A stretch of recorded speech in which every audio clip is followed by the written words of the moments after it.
अस्सलामु अलैकुम प्यारे दोस्तों। एक गांव में एक घर में एक मियाँ बीवी और देवर रहा करते थे।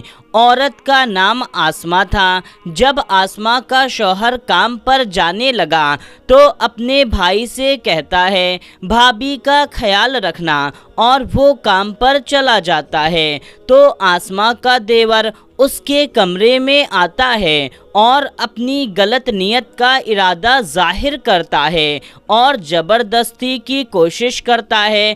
तो आसमा उसे डांट करके फटकार देती है। तो उसका देवर कहता है, अगर तुम मेरी बात नहीं मानोगी तो मैं भाई से तुम्हारे बारे में झूठी बात बोलूँगा। आसमा उसे फटकार करके भगा देती है। जब रात में उसका शौहर काम पर से आता है तो उसका भाई कहता है कि अरे बड़े भाई, जानते हो तुम्हारी बीवी तुम्हारे जाने के बाद मर्दों को बुला करके बदकारी करती है, मुझ पर भी डोरे डाल रही थी। इन बातों को सुन करके आसमा के शौहर को बहुत गुस्सा आता है और वो आसमा को बाहर दूर ले जा करके पत्थर से मार मार करके उसको अपनी जान में तो मार ही डालता है। लेकिन अभी भी आसमा की सांसें चल रही होती हैं और उसका शौहर वहाँ से चला जाता है। उसी रास्ते से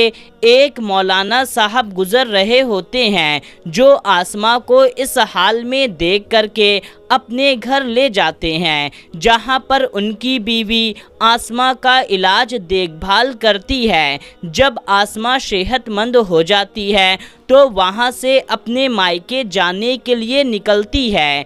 मौलाना साहब कुछ रकम आसमा को दे देते हैं रास्ते के लिए। वो एक नाव पर बैठ जाती है। उस नाव पर सिर्फ आदमी ही होते हैं। वो आसमा को देख करके अपनी नीयत खराब कर लेते हैं और उससे बदतमीज़ी शुरू कर देते हैं। जब आसमा को अपनी इज्जत का ख़तरा महसूस होता है तो वो नाव से दरिया में कूद जाती है। दूसरी तरफ एक बादशाह नदी के किनारे अपना शौक़ पूरा करते हुए मछली पकड़ रहा होता है अपने सिपाहियों के साथ में। इतने में आसमा पानी में बेहोश बहते हुए बादशाह के करीब आ जाती है। बादशाह सिपाहियों से कहता है, इसे निकालो। बादशाह आसमा को अपने महल ले जाता है। जब आसमा को होश आता है तो वो अपने आप को महल में पाती है। एक दासी बताती है कि बादशाह आपको नदी से निकाल करके यहाँ लाए हैं। आसमा बहुत खूबसूरत होती है, अक्लमंद होती है, कुरान हदीस का इल्म रखने वाली होती है। आसमा उसी महल में सभी बच्चों को कुरान पाक पढ़ाना शुरू कर देती है। वक्त बीतने के साथ उस शहर और गांव में सूखा पड़ने वाला होता है। नदियां सूख रही होती हैं। उस वक्त जब बादशाह सबसे राय मशवरा कर रहा होता है तो आसमा बादशाह को हज़रत यूसुफ अलैहिस्सलाम का वाक़या बताती है। बादशाह इससे बहुत खुश हो जाता है कि उस दिन से बादशाह आसमा से हर रियासी चीज़ों में मशवरा लेने लगता है। ऐसा करते करते आसमा अवाम में बहुत मशहूर हो जाती है। एक दिन बादशाह के इंतकाल के वक्त बादशाह का कोई नहीं होता तो बादशाह आसमा को वहाँ की मलिका बना देता है। आसमा तख्त पर बैठ जाती है और एक दिन उसे पुरानी ज़िंदगी याद आती है तो वो अपने शौहर और उसके भाई और उस मौलाना साहब और उनकी बीवी और उन नाव वालों को अपने महल में बुलवाती है। सबसे पहले उन नाव वालों को कत्ल करने का हुक्म दे देती है। फिर मौलाना साहब और उनकी बीवी को इनामो इकराम से खूब नवाजती है और उनकी खूब खातिरदारी करती है। फिर अपने शौहर के भाई से कहती है कि बता, तूने अपने भाभी के साथ क्या किया था?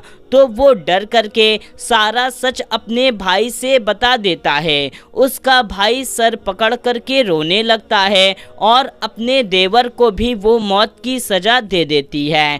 پھر اپنے شوہر کو سارا سچ بتاتی ہے کہ اس کے ساتھ کیا کیا ہوا۔ اس کا شوہر تڑپ کر کے رونے لگتا ہے۔ آسماں اسے بھی محل سے باہر کروا دیتی ہے۔ میرے پیارے دوستو، بنا کچھ سوچے سمجھے یا بنا دونوں طرف کی بات سنے فیصلہ ہرگز نہیں کرنا چاہیے، اور لوگوں کو صبر شکر کا دامن تھامے رہنا چاہیے کہ اللہ تعالیٰ صبر شکر کرنے والوں کو بہت پسند کرتا ہے، اور جو جیسا کرتا ہے اس کو ویسا ملتا ہے۔ مولانا صاحب اور ان کی بیوی نے اچھا کام کیا تو ان کو انعام و اکرام ملا، اور آسماں کا دیور اور ناؤ پر بیٹھے ہوئے لوگوں نے آسماں کے ساتھ برا کیا تو ان کو موت کی سزا ملی، اور آسماں کا شوہر جس نے بنا سوچے سمجھے فیصلہ کر لیا تو اس کو زندگی بھر کا تڑپنا مل گیا۔ تو میرے پیارے دوستو، یہ واقعہ آپ کو کیسا لگا کمنٹ کر کے ہمیں ضرور بتائیں، اور اس ویڈیو کو زیادہ سے زیادہ لوگوں تک شیئر کریں۔ اس چینل کو ضرور سے سبسکرائب کر لیں، ہم آپ کے لیے بہت ہی پیاری پیاری ویڈیو لاتے رہتے ہیں۔ ملتے ہیں، تب تک کے لیے السلام علیکم، اللہ حافظ۔